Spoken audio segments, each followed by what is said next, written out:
তো আব্দুল মান্নান সৈয়দের আহ, গল্পের বইটা ওনাকে তো আসলে গল্পকার হিসাবে আমরা খুব একটা মানে কি বলবো যে রিকগনাইজড মানে ওনাকে মনে করি না আর কি যে বাংলাদেশে যদি গল্পকারদের নাম নিতে বলা হয় যে কে কে ভালো গল্প লেখেন বা লিখতেন, তো এর মধ্যে তো অনেকের নাম আসবে।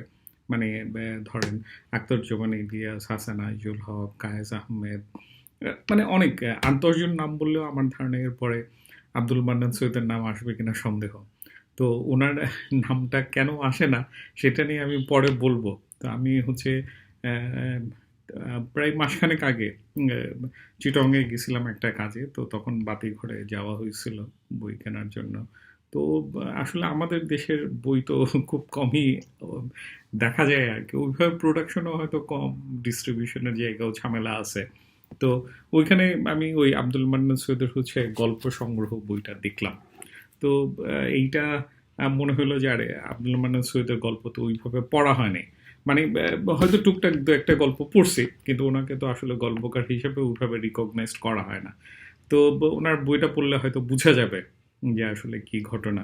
মানে আমি তো আসলে বাংলাদেশের ফিকশন পড়তে চাইতেছি, তো এর মধ্যে আমার মনে হচ্ছে যে আব্দুল মান্নান সৈয়দের ফিকশনগুলো আমি পড়ে দেখতে চাই।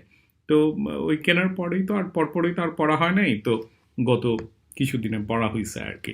তো এইখানে আসলে একটা ঝামেলা আছে, মানে যদিও বলা হয়েছে যে আগে বইটা নিয়ে বলি, মানে ওই তো অন্য সব কয়েকটা জায়গার মতোই আর কি, প্রথমে বইটা নিয়ে একটু কথা বলবো, আমার ওভারঅল কিছু অবজারভেশনের কথা বলার চেষ্টা করব, তারপর হচ্ছে কয়েকটা গল্প নিয়ে কথা বলবো, আর ফাইনালি হচ্ছে আমার আন্ডারস্ট্যান্ডিংটা শেয়ার করব, বা ওনার গল্প কেন, গল্পকার হিসেবে ওনার নাম কেন নাই সেটা নিয়ে আমার কিছু ধারণার কথা বলবো আর কি। তো ওই যদিও নাম হইতেছে গল্প সংগ্রহ, এইখানে কিন্তু ওনার সবগুলো গল্প নাই।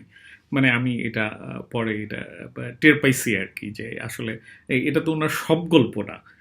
মানে সব গল্প না, তাও আমার ধারণা হইতেছে যে উনি মারা যাওয়ার কিছুদিন আগে মনে হয় বইটা ছাপা হয়েছে। উনি মারা গেছেন 2010 সালে, তো বইটা ছাপা হয়েছে 2010-এরই। মানে উনি মারা গেছেন মনে হয় সেপ্টেম্বরের দিকে, আর হচ্ছে বইটা ছাপা হয়েছে ফেব্রুয়ারির দিকে এরকম। তো ওইখানে এখানে আসলে হচ্ছে 28টা গল্প আছে। 28টা গল্পের মধ্যে হচ্ছে দুই ভাগে ভাগ করা হয়েছে, যে আসলে কোথায় হচ্ছে মানে কোনো গল্পের বইয়ে ছিল এরকম গল্প, এরকম গল্পগুলি পরে রাখা হয়েছে 14টা। আর ওনার শেষের দিকের গল্প আসলে কোনো বইয়ে ছাপা হয় নাই, তো ওই গল্পগুলি থেকে 14টা গল্প নেওয়া হয়েছে, সব মিলে 28টা গল্প এখানে রাখা হয়েছে। তো আমার আসলে বইয়ের বাছাইগুলি খুব একটা পছন্দ হয় নাই। আমার মনে হয়েছে যে এর বাইরেও হয়তো কিছু গল্প থাকতে পারে এখানে। মানে বেশ ইন্টারেস্টিং জিনিস হইতেছে যে ওনার আসলে গল্পের আমার ধারণা দুইটা ফেজ আছে আর কি। ওনার সবচেয়ে প্রথম গল্পটা হইতেছে 1962 সালে লেখা, আর সবচেয়ে শেষের গল্পটা এখানে যেখানে আছে এখানে যেটা আছে সেটা হচ্ছে 2004-এর লেখা। তো ওনার প্রায় তো অনেক বছর, মানে 62, 72, 82, 92, মানে 40, 50 বছরের গল্প আর কি। তো 40-50 বছরে 28টা গল্প খুব একটা বেশি না, কিন্তু আবার হইতেছে যে বা উনি লিখছেন নিয়মিত বিরতিতেই লিখছেন। তো আমার দুইটা ফেজের কথা মনে হচ্ছিল, যে একটা হইতেছে যে 1962 থেকে 1982-র মতো, মানে উনি আসলে ওই পরে 70-এর সময়ে কিছু লেখা লিখছেন আমার ধারণা, কিন্তু ওই লেখাগুলিকে উনি পরবর্তীতে আমার ধারণা খুব একটা ওন করেন নাই। মানে ওনার গল্প হিসাবে মনে হয় যে উনি শেষ পর্যন্ত উনি যে জায়গাটাতে লিখছেন, প্রথম যে জায়গাটাতে লিখছেন, পরের সেকেন্ড ফেজটা বলা যেতে পারে 1992 থেকে।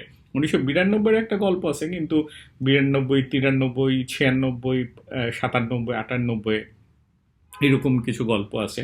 এখানে আমার মনে হয়েছে যে কন্টেম্পোরারি গল্পগুলিকে প্রায়োরিটি দিতে গিয়ে ওগুলি বেশি রাখা হয়েছে। যেমন 2001 সালেরই 5টা গল্প আছে। তো ওনার এখন কন্টেম্পোরারি গল্প বইলেই ওগুলি ভালো গল্প না আর কি। তো আমি ওই বাছাইয়ের জায়গাটাতে যেটা বলতেছিলাম, যেটা ওই টাইম লাইনের বেশ হচপচ হয়েছে, মানে আগের গল্প পরে, পরের গল্প আগে, এইভাবে একটা করে রাখা হয়েছে। এতে করে হইতেছে কি যে ওনার বলবো যে ওনার গল্প লেখার জায়গাগুলি যেভাবে ইভলভ করছে, মানে যে জায়গাগুলি চেঞ্জ হয়েছে, ওই চিহ্নগুলি আসলে লুকানোর চেষ্টাও হইতে পারে আর কি, এরকম ভাবে বইটারে সাজানো হয়েছে, যেটা আসলে মানে ওনার চেঞ্জের জায়গাগুলিকে খেয়াল করা যায় না। কিন্তু যদি পরবর্তীতে আপনি টাইমলাইনগুলিকে আলাদা করে দেখেন যে আসলে এটা কোনটা সময়ের, কোনটা কোন সময়ের লেখা, তাইলে বোঝা যায় যে উনি আসলে দুইটা ফেজের ভিতর দিয়ে অ্যাটলিস্ট গেছেন। ওনার প্রথম দিকের গল্পগুলি যেমন 1962-72 এইসবের গল্পগুলি হইতেছে যে অনেক বেশি কি বলবো বর্ণনাধর্মী, এবং অনেক বেশি হইতেছে যে সরি ইনএক্সপিরিয়েন্সড লাইফের কথা, মানে যেটা উনি বর্ণনা দিয়ে ঢাকতে চাইতেছেন এরকম একটা মনে হয়েছে। আর পরবর্তী যে 92-95 এরকমের সময়ের যে গল্পগুলি, ওই গল্পগুলি হয়ে গেছে যে অনেক বেশি যেন উনি আসলে নিজের জীবনের গল্প বলতেছেন, বা কারো থেকে শোনা গল্পগুলিকে উনি বলতেছেন, এবং এই গল্পের ভাষাগুলি অনেক সহজ সরল বা লাইফের ঘটনা আর কি, মানে দুইটা খুবই একদম ফ্লিপ করা আর কি, দুইটা দুই রকমের ব্যাপার হইছে আর কি। আমার ধারণা এখন দুইটাই আসলে মানে কি বলবো যে একটু ঝামেলাজনকই হইছে, যে ওনার এখানে একটা যেমন হচ্ছে কাব্যিক বর্ণনাটা যেমন আসলে খুব গল্প না, আবার হচ্ছে খুব সহজ সরলভাবে কাহিনী বলে যাওয়াটাও তো আসলে গল্প না। যাই হোক, মানে এইগুলা তো মনেই হয়েছে। তো ওনার যেটা মানে যদি ওনার বলি গল্পগুলির ব্যাপারে, ২-৩টা জিনিস আমার চোখে পড়ছে, ৩টা জিনিস স্পেসিফিক্যালি বলা যায়। ১ নম্বর জিনিস হচ্ছে ভাষার ব্যাপারে তো ওনার আসলে খুবই একটা কি বলবো যে ভাষা নিয়ে উনি তো আসলে খেলতে পারেন। মানে যেমন ধরেন ওই ফুটবলার যারা ওনারা দেখবেন বল নিয়ে নানান রকমের ড্রিবলিং করে, খেলা-টেলা দেখাইতে পারে। কারণ হচ্ছে ওনারা জানেন কিভাবে বলটাকে কন্ট্রোল করতে হয়। তো এজ এ পোয়েট মানে আব্দুল মান্নান সৈয়দ তো আসলে ভাষা উনার কাছে খুবই ছেলে খেলার মতো ঘটনা। উনি উনার মতো করে নাচাইতে পারছেন আরকি। মানে উনি যখন খুব কাব্যিক বর্ণনা লিখতে গেছেন ১ম দিকের গল্পগুলিতে, উনি খুবই ইন্টেন্স বর্ণনা দিতে পারছেন। আবার যখন খুব সহজ সরল মানে ছাঁচা ছোলা কোনো নাই, উপমা-টুপমা নাই, শুধু একদম প্লেইন একটা নদীর পানির মতো উনি বলতেছেন, সেটাও উনি বলতে পারতেছেন। এই যে এন্টারটেইনিং হওয়া, এইটা এন্টারটেইনিং গল্প লেখা, এইটা উনার মানে আমার কাছে একটা সিগনিফিকেন্ট জিনিস মনে হয়েছে ওনার লেখাতে, এটা খেয়াল করা যায়। বইয়ের শেষে কয়েকজনের প্রশংসা বাণী দেওয়া হয়েছে, বেশিরভাগই হইতেছে ওই যে সুনীল গঙ্গোপাধ্যায়। তো ওইখানে সন্দীপন এটা বলতেছিল যে ওনার গল্পতে এন্টারটেইনিং। তো আসলে ওনার গল্প হচ্ছে মানে আপনি পড়তে গেলে মানে কি বলবো যে রিডারকে একটা ইয়ের সামনে ফেলে দেয়া, একটা কি বলবো পরীক্ষার সামনে ফেলে দেওয়ার মতো যে একটা ঘটনা আমাদের মানে সিরিয়াস ফিকশন রাইটারটা করতে চান, এই জাতীয় ঝামেলা ওনার মধ্যে কমই ছিল আর কি, বা এটা ওনার ভাষার দক্ষতার জায়গাটা এটা খেয়াল করা যায়। আর যেটা বলতেছিলাম ২ নাম্বার পয়েন্টটা, উনি আসলে এক ধরনের বর্ণনা নির্ভরতা থেকে পরবর্তীতে আসলে কাহিনীতে চলে আসছেন। কিন্তু কাহিনীটাও যে উনার আসলে খুব কাহিনী হয়ে যাইতে পারতেছে, এরকমের ঘটনাটা আসলে ঘটে নাই। মানে ১ম দিকে হইতেছে যে আ উনি একটা কিছু এক্সপেরিয়েন্স করতে চাচ্ছেন। এক ধরনের ভাষার যে ঘোর লাগা ব্যাপার-স্যাপার আছে, উনার ১ম ২-৩ টা গল্পের কথা মনে করেই বলতেছি। ওই জায়গাতে গেছেন। কিন্তু পরবর্তীতে দেখা গেছে যে উনি আসলে এটা বা ছাইড়া আইসা যেন একটা সোজা সরল কাহিনী বলতে চাইতেছেন। কিন্তু ওই সোজা সরল কাহিনী বলতে গিয়েও উনি আসলে মানে আ গল্পের জায়গাটাতে আসলে ওইভাবে মানে আমার মনে হয়েছে যে একরকম এড়াই যাইতেছেন।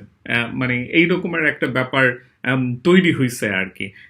এইটা তৈরি হইছে কি কারণে আমার ধারণা হইতেছে যে ধরেন কবিতা লেখা আর গল্প লেখা ২ টা আসলে আম আ মানে কি বলবো যে উম অবশ্যই আর্টের ঘটনা, কিন্তু এখানে টেকনিক্যালের জায়গা থেকে আসলে বেশ কিছু অন্য রকমের ঘটনা ঘটে। যেমন ধরেন উনার শেষের দিকের গল্পে হইতেছে যে এক ধরনের বুড়া মানুষের লাইফ। উনি যেহেতু উনার ১৯৪৩ এ মনে হয় জন্ম। তো উনি যেটা হইছে যে উনি যে সময়ের গল্পগুলি লিখতেছেন ৫০-৬০ বছরের, তখন উনার গল্পের হিরো কিন্তু হচ্ছে একজন বয়স্ক লোক। মানে যেমন ধরেন ওই হিন্দি সিনেমাতে যেরকম অমিতাভ বচ্চনের জন্য হচ্ছে বয়স্ক ক্যারেক্টার থাকে, এরকম যেন উনি হচ্ছে যেহেতু বয়স্ক লোক, উনি হচ্ছে ওই জায়গার কাহিনীগুলিকে ওইটাকে হচ্ছে প্রোটাগনিস্ট হচ্ছেন একজন বয়স্ক। সেটাকে নিয়ে আসেন। সেটা বেশ ইন্টারেস্টিং জিনিসই হইছে। কিন্তু হইতেছে কবিতার ব্যক্তিত্ব, মানে কবিতায় তো এক ধরনের ব্যক্তিত্ব লাগে, মানে ব্যক্তিত্ব বলতে আবার ঠিক পার্সোনাল ব্যক্তিত্বের জায়গাটাতে চলে গেলে মুশকিল হবে। কবিতাতে এক ধরনের কবি ক্যারেক্টারকে ম্যানিফেস্ট করা লাগে, কিন্তু গল্পের ক্ষেত্রে এই যে গল্পের ক্যারেক্টারটাকে ম্যানিফেস্ট করা, সেটা আরেকটা রকম হইতে পারে, কিন্তু এইটা মানে কি বলবো, যে অ্যাস্টাবলিশড করার মতো একটা ব্যাপার থাকতে হয়। ওই জায়গাটাতে আমার মনে হয়েছে যে মানে কাহিনীটার যেটা আমি বলতেছিলাম যে আগায় নাই, ওইখানে উনি একটা গল্পকারের ব্যক্তিত্বকে মনে হয়েছে ইনসার্ট করতে চাইছেন। ওই ইনসার্শনটা আসলে মানে ঠিক ফিকশন হয়ে উঠতে পারে না, এইটা আমার একটা মানে ফিলিংস হয়েছে আর কি। আর থার্ড যদি বলি যে ওনার আসলে কয়েকটা জিনিসই ঘুরে ফিরে আসছে, মানে এখানে কয়েকটা জিনিস ঘুরে ফিরে আসাটা ভালো বা খারাপ সেটা না, মানে ভালোও হইতে পারে আবার খারাপও ইনএসেন্স হইতে পারে, যদি এটার মধ্যে আসলে নতুন কোনো ডাইমেনশন ক্রিয়েট না হয়।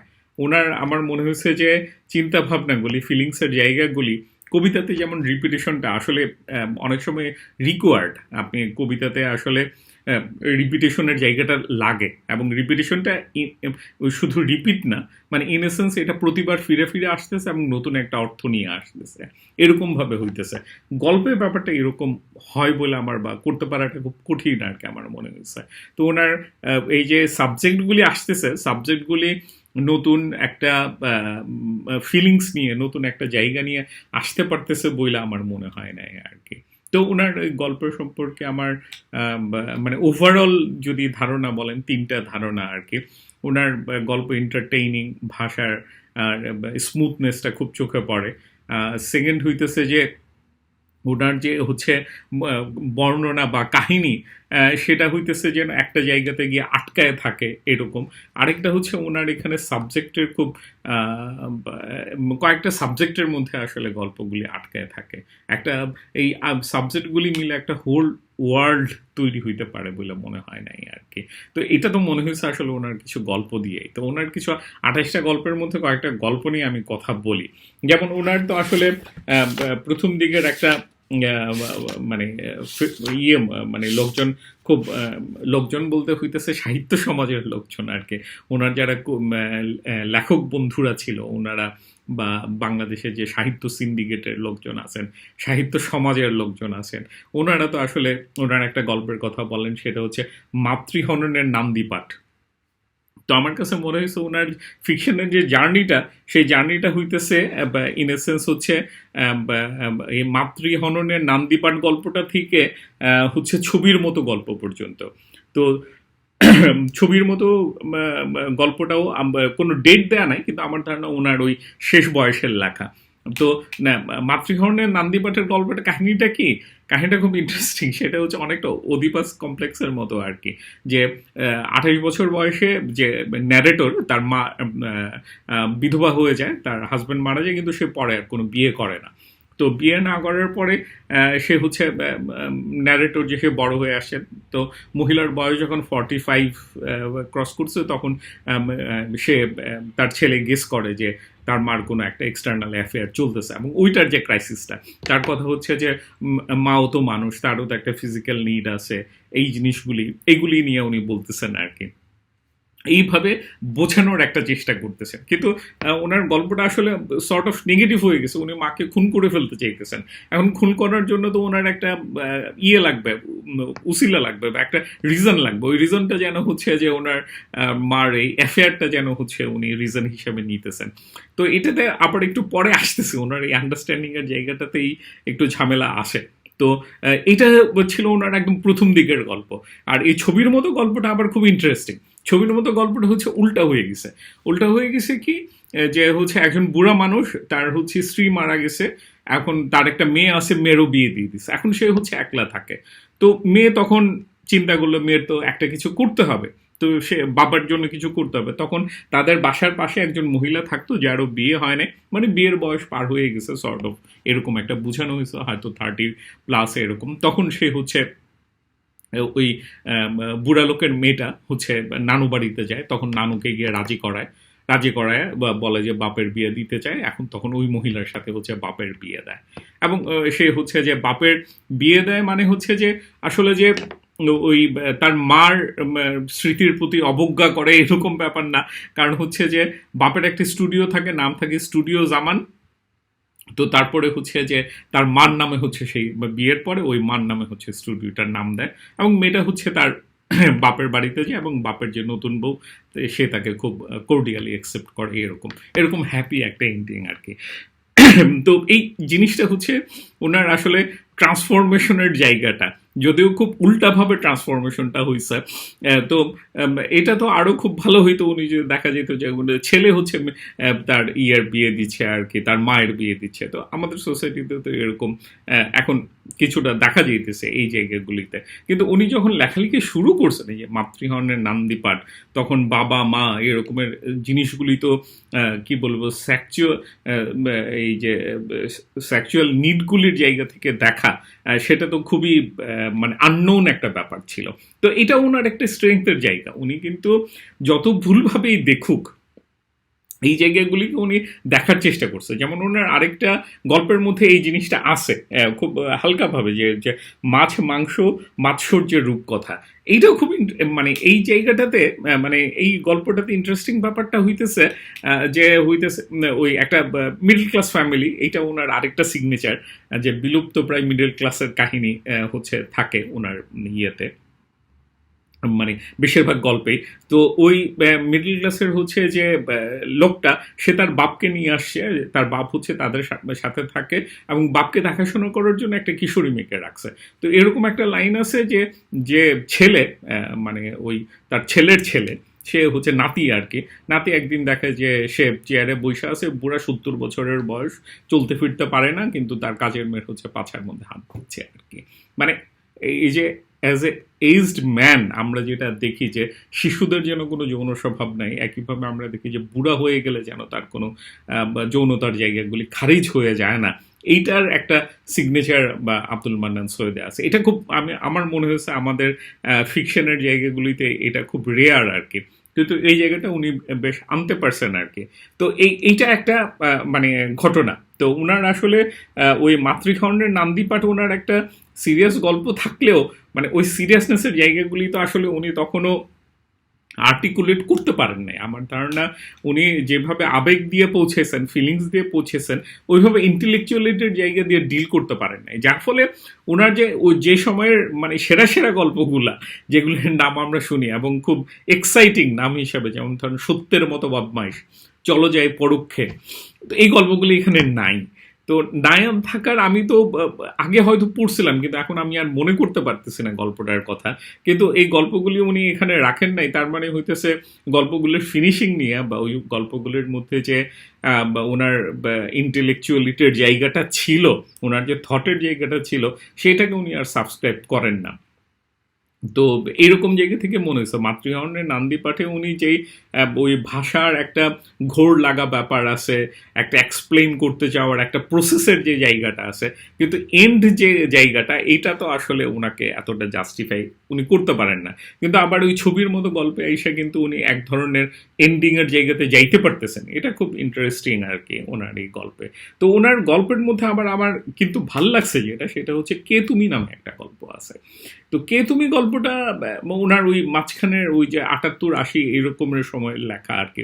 কে তুমি এটা ইন্টারেস্টিং হইতেছে যে ইয়েরও মানে এটা মিডল ক্লাসের কাহিনীও না, এটা হচ্ছে একদম লোয়ার ক্লাসের কাহিনী। এরকম একটা লোক বর্ষার দিন, বর্ষার দিন আরেকটা ঘটনা মনে পড়লো, এটা আমি পরে বলতেছি, যে বর্ষার দিন প্রচুর বৃষ্টি টিষ্টি হচ্ছে, সে হচ্ছে এক জমিদারের মতো বাড়িতে আশ্রিত হয়ে থাকে। ওইখানে এক মেয়েকে হচ্ছে জমিদারের মেয়েকে হচ্ছে ইয়ে কাটছে, সাপে কাটছে। তো ওই সে ওই সাপটাকে দেখতে পায়, দেখে তার পিছনে দৌড়ায়, দৌড়ায় দেখে যে সেখানে এক মহিলা বের হয়ে আসতেছে বাজার থেকে। ওই মহিলার সাথে সে আরেক জায়গায় চলে যায়, ওইখানে সে আরো বছরখানেক থাকে। ওই মহিলা দেখে যে বাঘ হয়ে আরেকজনকে মারতেছে, আবার বাঘ হয়ে যখন সে মারতেছে এরপরে দেখে যে আরেক দরবেশ বের হয়ে আসতেছে। তো এই যে কে তুমি, এটা একটা খুব খুব ইন্টারেস্টিং হয়েছে আমার ধারণা। এটা ফিকশন হিসাবে খুবই ভালো একটা ফিকশন হয়েছে, এবং এইটা তো আমার ধারণা ওনার বেস্ট গল্পগুলির মধ্যে একটা। কিন্তু এটার কথা কেউ আসলে খুব একটা আমি বলতে শুনি নাই। আমার মনে হয়েছে যে বাংলা ফিকশনের মধ্যে কে তুমি জিনিসটা ইন্টারেস্টিং। ওনার এই গল্পটা আরেকটা গল্পের হয়েছে, সেটা হচ্ছে গ্রিন রোড। গ্রিন রোডটা ওনার পরের দিকে লেখা, 97-98 দিকে হবে। কিন্তু ওই গ্রিন রোড গল্পটা ইন্টারেস্টিং। উনি হচ্ছে ওইটা লেখকের গল্প। লেখক হচ্ছে বাংলা বাজারে যাচ্ছে, হ্যাঁ, বাংলা বাজারে যাওয়ার পরে প্রকাশক তার সাথে তাকে বসায় রাখতেছে, তাকে খাওয়ার জন্য বলে, চাটা দেয়, যত্ন আত্তি করে, আবার বলে যে আপনি তো গ্রিন রোডে যাবেন, আমি হুমায়ুন আহমেদের বাসায় যাব, যাওয়ার সময় আপনাকে নামায় দিব না। তো দেখা যায় যে রাস্তায় জ্যাম লেগে গেছে, তো তখন বলে যে আপনার এইখানে নামাই দেই, আমার তো দেরি হয়ে যাচ্ছে। কারণ পাবলিশার হিসেবে তাকে হচ্ছে হুমায়ুন আহমেদের বইটা তাদের ধরা লাগবে। এখন সে আব্দুল মান্নান সৈয়দরে অবশ্যই ইয়ে করে, রেসপেক্ট করে, কিন্তু সে হচ্ছে তাকে নামাই দিতে বাধ্য হচ্ছে আর কি। তো উনিও নাইমা যাচ্ছেন, কিন্তু উনি নাইমায় রাস্তায় নামার পরে উনি হইতেছে যে উনি যেন আগের দিনের গ্রিন রোডে চলে গেছেন। উনি তখন সেই ওনার কলেজ ভার্সিটি লাইফের একটা ছোটখাটো অ্যাফেয়ারের কথা উনি মনে করতেছেন। তো এটা খুব ইন্টারেস্টিং। ওনার গল্পের মধ্যে কিন্তু কোনো প্রেমের গল্প নাই। ওনার হচ্ছে কাম, যৌনতা, সেক্সুয়ালিটি, এগুলি হইতেছে ওনার এলিমেন্ট। প্রেম কিন্তু ওনার এলিমেন্ট না। এটা খুব ইন্টারেস্টিং একটা ব্যাপার আর কি। তো গ্রিন রোডটাও ইন্টারেস্টিং একটা জায়গা। আরেকটা জিনিস হইতেছে যে উনি ওই আমার ধারণা এটাও কিছুটা ফর্মের কারণে পপুলার হইতে পারার কথা আর কি। উনি আরেকটা জিনিস এটা আছে, উনি কিন্তু বেশ কয়েকটা ফর্ম ট্রাই করছেন। এখন ফর্মের জিনিসটা হয়েছে কি, মানে উনি একই সময়ে কাছাকাছি সময়ে যদি ফর্মগুলি হয় না, তাইলে এর মালিকানা বা কে এটা শুরু করছিল সেটা ঠিকমতো বোঝা যায় না। যেমন উনি 2000 সালে লিখছেন হচ্ছে জীবনানন্দ দাশের একটি অপ্রকাশিত গল্প। তো এই নামে উনি গল্প লিখছেন যে ওরকম ওনার ওই কলকাতায় ট্রামে যাচ্ছেন, ওনার জীবনানন্দের মেয়ের সাথে দেখা, উনি একটা ফাইল ওই কাগজ ফেলে গেছে, ওখান থেকে উনি গল্পটা লিখে দিচ্ছেন আর কি, তুলে দিচ্ছেন এরকম। তো গল্প হিসেবে বাজে গল্পই, মানে বাজে গল্প ইন সেন্স হচ্ছে জীবনানন্দ দাশের গল্প নিয়ে যতই উচ্ছ্বসিত ব্যাপার স্যাপার বলা হোক, উনি তো আসলে এই জায়গাগুলি এক ধরনের কি বলবো যে এক ধরনের অবদমনের ভিতর দিয়ে গেছেন আর কি। তো উনি যেটা করছেন যে আসলে বিশেষ করে ফিমেল আইডেন্টিটির প্রতি তো ওনার এক ধরনের ঝামেলা ছিল। তো ওই ঝামেলাটা এই গল্পটার মধ্যেও আছে, যে ওনার যে গল্পকার তার ওয়াইফ হচ্ছে পরকীয়া করতেছে, সে হচ্ছে এটাকে একভাবে পাশ কাটায় কবিতার ভিতরে চলে যাচ্ছে বাস্তবতা বাদ দিয়ে। তো ওইটা একটু ঝামেলা আর কি। তো আমি বলতেছিলাম ফর্মের কথাটা, এই যে উনি জীবনানন্দের গল্প নিয়ে আরেকটা গল্প লিখে ফেললেন, এই ফর্মটা কিন্তু আসলে খুব একটা বাংলাদেশের পরে ট্রাই হয়েছে। যেমন ধরেন ইয়ের গল্পটা তো ওই যে জীবনানন্দ দাশের টাইপের হচ্ছে গল্প নিয়ে, তো পরে হচ্ছে সাধুজ্জামান লিখছেন যে অন্য এক গল্পকারের গল্প নিয়ে গল্প, এরকম। তারপর উনি জীবনানন্দ দাশের গল্পের একটা ক্রিটিক করতে গিয়েও হচ্ছে এরকমের একটা গল্প লিখছেন। মানে সাধুজ্জামানের গল্প এটাকে ফলো করে লিখছেন বা এরকম ব্যাপার না, কিন্তু উনার গল্পগুলি হয়তো ভালো হয়েছে। মানে ভালো বলতে হচ্ছে এন্টারটেইনিং, সাধুজ্জামানের ওই গল্পগুলি খারাপ না। কিন্তু ধরেন এটা তো আব্দুল মান্নান সৈয়দ যদি টাইমের বেসিসে দেখেন, আব্দুল মান্নান সৈয়দ তো এটা আসলে ট্রাই করে গেছেন। উনি এই জায়গাটা তো ট্রাই করছেন। উনি আবার হচ্ছে ওই কে উদাসী, কে কে বিদেশি বন উদাসী, নজরুল ইসলামকে নিয়ে উনি একটা গল্প লিখছেন আর কি। ওইটাও উনি ওই 2000, ওটা 1996। তো এই জিনিসটা ধরেন পরবর্তীতে সাদুজ্জামানের বইটা বের হয়েছে মানে 2014-তে। তো কিন্তু এই যে বাংলা ভাষার মধ্যে একটা ফর্মকে নিয়ে আসা, আব্দুল মান্নান সৈয়দের কিন্তু এই জিনিসটা আছে। এই একই জিনিস উনি করছেন আরেকটা গল্পে, ওনার প্রথম গল্প, প্রথম দিকের গল্প গল্প 1973 নামে। ওখানে হচ্ছে প্রতিটা ওই যে আমরা যেমন ওই সিরিয়াস টেক্সটগুলির মধ্যে বা রিলিজিয়াস টেক্সটের মধ্যে 1, 2, 3 এরকম পাই না, উনি এরকম 1, 2, 3 দিয়ে গল্প লিখছেন। তো এটাও বেশ ইন্টারেস্টিং একটা ফর্মেট। আমার ধারণা এই ফর্মেটটা অন্য কেউ পরবর্তীতে ট্রাই করতে পারে, যে এইভাবে হচ্ছে প্রতিটা বাক্যকে একটা গুরুত্ব দেয়া। এটা উনি আরেকটা গল্পেও করছেন, গল্প 1973-এর পরে আরেকটা গল্পেও করছেন আর কি, এরকম একটা ব্যাপার।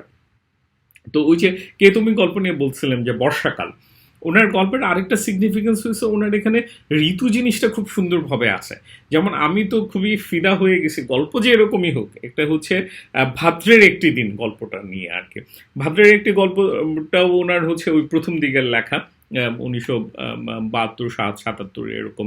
তো ওইটা হচ্ছে ভাই গরমের দিনের যে বর্ণনা, বাংলাদেশে তো আসলে 6 মাসই হচ্ছে গরমের দিন এবং জঘন্য রকমের গরমের দিন। তো এই গরমের দিনের কিন্তু বর্ণনা খুব একটা পাবেন না বা খুবই মোলায়েম, মানে কাব্যিক বর্ণনাই পাই আর কি। কিন্তু উনি যে গরম যে কি জিনিস হইতে পারে এটা হচ্ছে ওনার এই ভাদ্রের একটি দিন দেখলে এটা পড়লে এই জিনিসটা আসে। আবার হচ্ছে যে ওনার আরেকটা গল্প হইতেছে যে আশ্বিন কার্তিক। ওই আশ্বিন কার্তিকেও হচ্ছে যে ওই সিজনের যে এনভায়রনমেন্টটা, ওই সময়ের যে বাতাসটা ওইটা টের পাওয়া যায়। ওইটা আমার কাছে, আমার ধারণা ওনার একটা ইন্টারেস্টিং জিনিস হয়েছে আর কি। কিন্তু ওনার আসলে খারাপ যে জিনিসটা, মানে খারাপও না, মানে যে জিনিসটা উনি পারেন নাই কিন্তু উনি বারবার ট্রাই করে গেছেন, সেটা হচ্ছে ওই সেক্সুয়ালিটির জায়গাটা। উনি আমার ধারণা হচ্ছে ওই প্রথমে একটা লিখছিলেন হচ্ছে আত্মতাড়িতারা, এটা 1962 সনে। এরকম হচ্ছে ওনার এক আত্মীয়ার যে ন্যারেটর, সে হচ্ছে আত্মীয়ার সাথে হচ্ছে একটা সেক্স করার একটা স্কোপ খুঁজতেছে। তো ওই আত্মীয়ার একজন হচ্ছে মারা গেছে। তো মারা যাওয়ার পরে হচ্ছে ওই দিন সে বাসা ফাঁকা পাইছে। তো এটা 1962 সনে কিন্তু উনি লিখতেছেন। তো ওই টাইম মনে করেও আমার মনে হয় যে এটাকে আমাদের মানে একটু বুঝতে পারলে ভালো আর কি। তো সে ওই আত্মীয়ের সাথে সেক্স করতে গেছে, সেক্স করে দেখা যায় তার এখানে 3টা স্তন। মানে হোয়াট দ্য ফাক, মানে এইটা হইতেছে যে আধুনিকতার যন্ত্রণা আর কি। যে সে খুব একটা জিনিস এক্সপেক্ট করতেছে এবং দেখে যে ওই জিনিসটা ফেক। এটা মনে হয় রশিদ করিমের একটা গল্পে আরো খুব ভালোভাবে আছে, যে সে হচ্ছে একটা নিচতলার একজন মহিলার সাথে দেখে, বুবস দেখে সে খুবই থাকে, এক্সাইটেড থাকে এবং সে কোনো দিন চান্স পায় হচ্ছে সিঁড়ির মধ্যে চাপ দেয়, দেখা যায় এটা আসলে ওই যে ফোলানো একটা জিনিস আর কি, মানে ফেক একটা জিনিস আর কি। তো এই জিনিসগুলো তো আসলে ওই সময়ের জেনারেশনের মধ্যে, জেনারেশনও বলা ঠিক না, ওই সময়ের চিন্তার মধ্যে ওই নাদানিটা ছিল আর কি। এরপরে উনি আরো কয়েকটা গল্প এটা ট্রাই করছেন, সেটা হচ্ছে এক অমানুষের গল্প, সেটা হচ্ছে 1977 সনের। সেটা অনেকটা সফট পর্ন টাইপেরই হয়ে গেছে আর কি। যে আমার ধারণা ওই এক্সপিরিয়েন্সের জায়গাগুলি ওনার ছিল না, যার ফলে ওনার কাছে এগুলি একটা অ্যাডভেঞ্চারের মতো, একটা এক্সাইটমেন্টের মতো হয়েছে এবং গল্পগুলি দাঁড়ায় নাই। এরপরে উনি ট্রাই করছেন, এটা হচ্ছে যে নেকড়ে, হায়না ও তিন পরি, এটা 1995 সনের, এবং হচ্ছে পঞ্চ ইন্দ্রিয়, এটা হচ্ছে 2001 সনের। তো নেকড়ে, হায়না এবং তিন পরিও মানে আমার ধারণা উনি ওই এটা হয়তো ওনার বন্ধু বান্ধবের এক্সপিরিয়েন্সের জায়গা দিয়ে উনি এই জায়গাটাতে গেছেন, যে সে হচ্ছে টাকা পয়সা হয়ে যায় এবং টাকা পয়সা হয়ে যাওয়ার পরে সে হচ্ছে ওই নারী ঘটিত ঝামেলার মধ্যে পইড়া যায়। যে মেন ন্যারেটর সে হচ্ছে তখন ইয়াং, বান্ধবীও বলা যায় না, কেপ্টও বলা যায় না, এই কেপ্টের প্রতি ওনার এক ধরনের ফেসিনেশন ছিল আর কি। ওই পঞ্চেন্দ্রীয় গল্পে আছে যে সে তার এক বন্ধুর বার্থডেতে যায়, গিয়ে দেখা যায় আসলে সে একটা কেপ্ট রাখতেছে। তো ওই নেকড়ে, হায়না ও তিন পরীর মধ্যে হচ্ছে তিন বান্ধবী যারা হচ্ছে ইন নিড অফ মানি, এবং তাদের সাথে সে হচ্ছে এক ধরনের রিলেশনশিপ গড়ে তোলে, যে রিলেশনশিপটা আসলে সে হচ্ছে, সে যেহেতু তার টাকা আছে সে যেন ওইটাকে এক্সপ্লোর করতে পারে। তো এইটাও আরেকটু ঝামেলার জিনিস হয়ে গেছে, যে উনি আসলে বলতেছিলাম যে উনি বিলুপ্ত প্রায় মধ্যবিত্ত শ্রেণীর কথা বলছেন আর কি। তো ওই বিলুপ্ত প্রায় মধ্যবিত্ত শ্রেণীর একটা ব্যাপার ছিল যে আপনার টাকা পয়সা আছে মানে আপনি হচ্ছে খারাপ লোক, এবং টাকা পয়সা দিয়ে আপনি শুধু খারাপ কাজই করতে পারেন।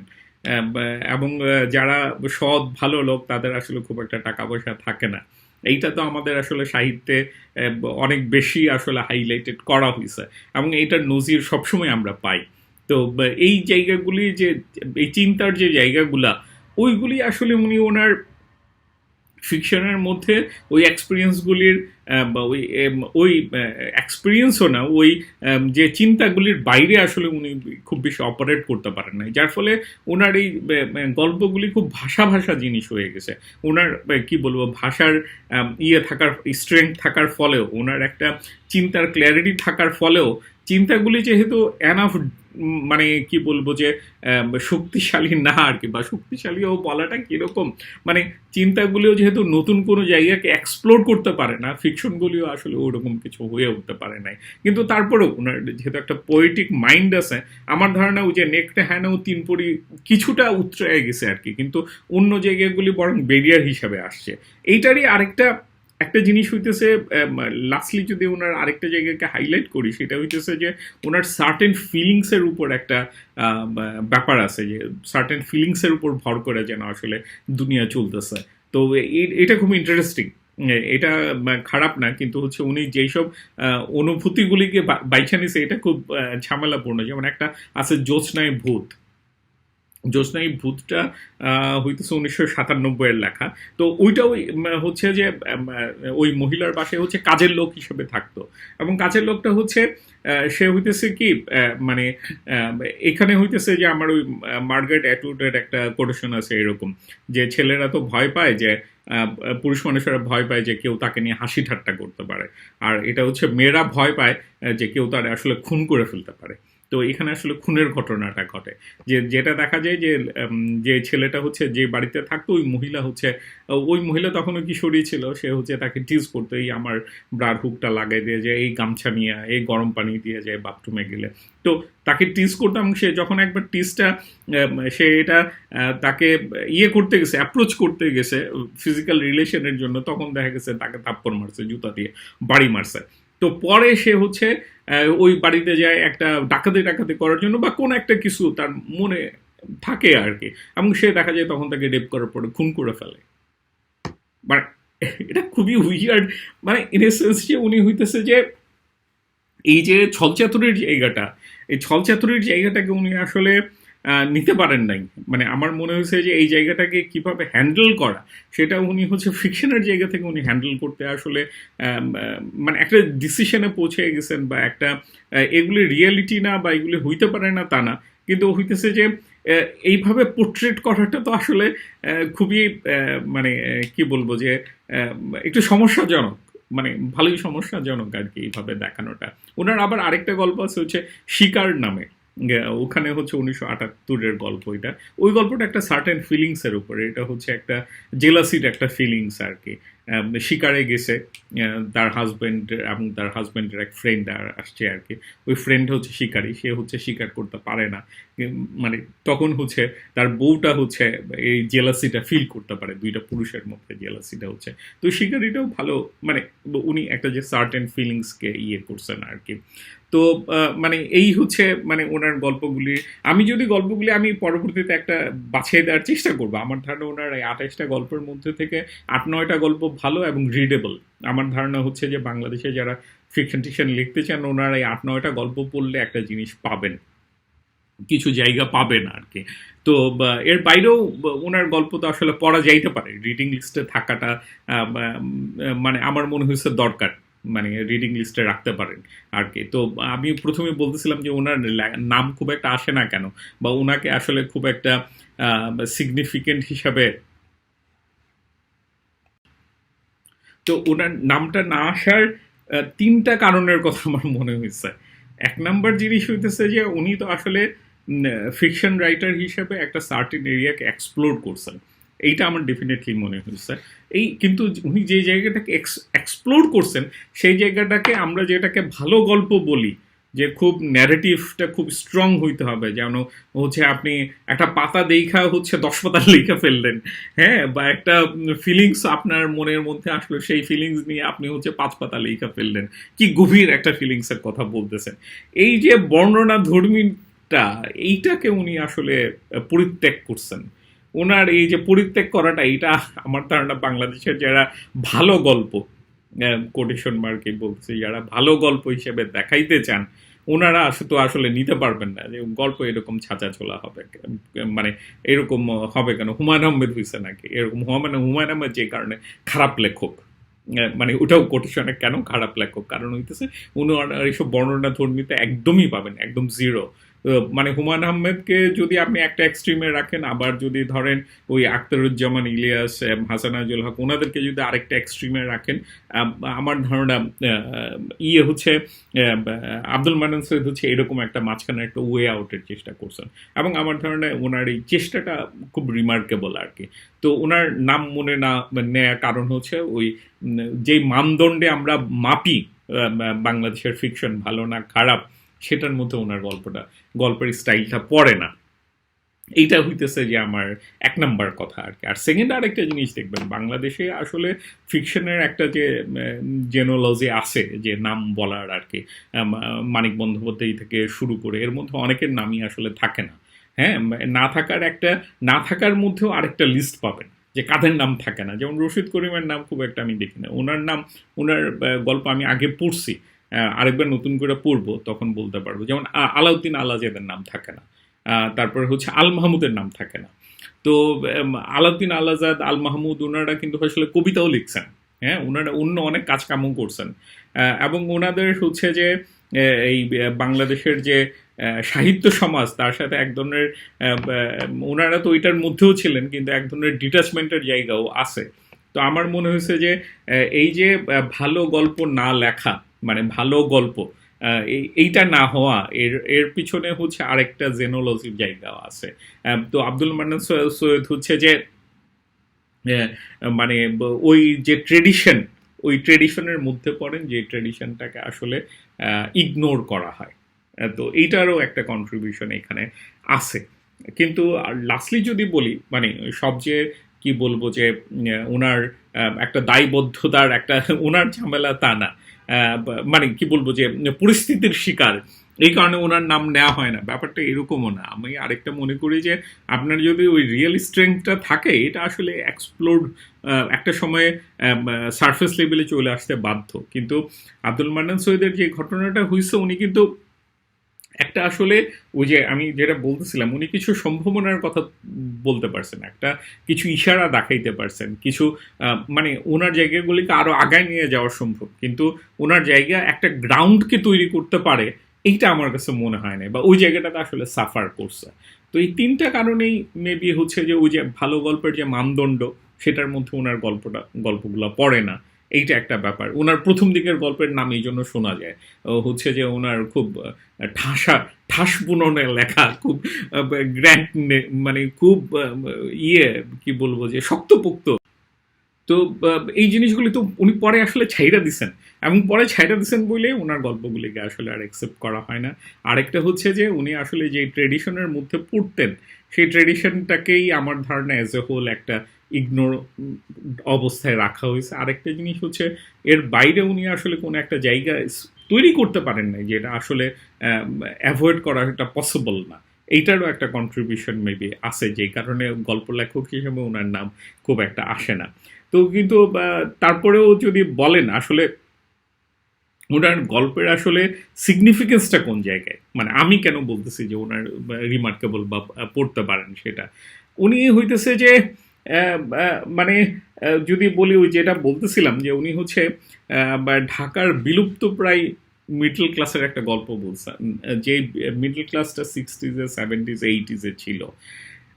উনারা আসলে ওই যে হয়তো বাইরে থেকে এসে মানে ওই কলকাতা থেকে আইসাই হচ্ছে ওনারা ধানমন্ডি, গ্রিন রোডে ওনারা এই জায়গাগুলিতে আসলে আবাস গড়ে তুলছেন। ওনারা শিক্ষিত ছিলেন, সফিস্টিকেটেড ছিলেন। এগুলি ওনার গল্পগুলি পড়লে অনেক সময় হচ্ছে বিটিভির নাটকের কথা মনে পড়বে, যে ওই সময়ের হচ্ছে সৎ, শিক্ষিত, মার্জিত, ভদ্র পুরুষ যারা ছিলেন তাদের গল্প আর কি। তো ওইটার তো একটা আসলে হিস্ট্রিক্যাল একটা জায়গাও আছে। ওই জায়গাটা থেকেও আসলে আমার মনে হয় যে ওনার গল্পের একটা সিগনিফিকেন্স আছে, যদি কালচারাল, মানে আমি কি বলবো যে অ্যাস্থেটিক্যালি না দেখলেও কালচারাল এলিমেন্ট হিসেবে দেখতে চান, ওই সময়ের একটা চিত্র ওনার গল্পের মধ্যে পাওয়া যাবে। এটা একটা ওনার একটা সিগনিফিকেন্সের জায়গা। আরেকটা তো ওনার ভাষা, এন্টারটেনমেন্টের জায়গাটা বলছি। থার্ড যে জায়গাটাতে উনি আসলে ফেলিউর হয়েছেন, তো মানে মানে ফেলিউর হইলেও উনি যে আসলে ট্রাই করছেন সেক্সের জায়গাগুলি নিয়ে এক্সপ্লোর করার, বলার, এই চেষ্টাটা খুব রেয়ার। মানে আমরা তো আসলে এটা থাকতেই হবে তা না, কিন্তু ধরেন অনেক সাহিত্যেই তো অনেক কিছু থাকে, অনেক কিছু সাহিত্যেই তো অনেক কিছু থাকে না। আমরা তো ডেইলিতে আসলে সবাই হাগামুথা করি, কিন্তু হাগামুথার কথা তো আমরা সাহিত্যে বলি না। তো সেক্সের জায়গাটাও আসলে অনেক জায়গাতে থাকে না, অনেক জায়গাতে আসলে থাকে, কিন্তু বাংলা সাহিত্যে তো আসলে ওইভাবে নাই। ফিকশনের জায়গাতে আপনি ওই যে ওই দু একটা হচ্ছে সফট পর্ন টাইপের কিছু জিনিস পাবেন, কিন্তু sexuality as a thing, as a মানে কি বলবো যে as a thought, as a মানে কি বলবো যে একটা ফেনোমেনা, সেটাকে এক্সপ্লোর করার ঘটনা কিন্তু খুব বেশি ঘটে না।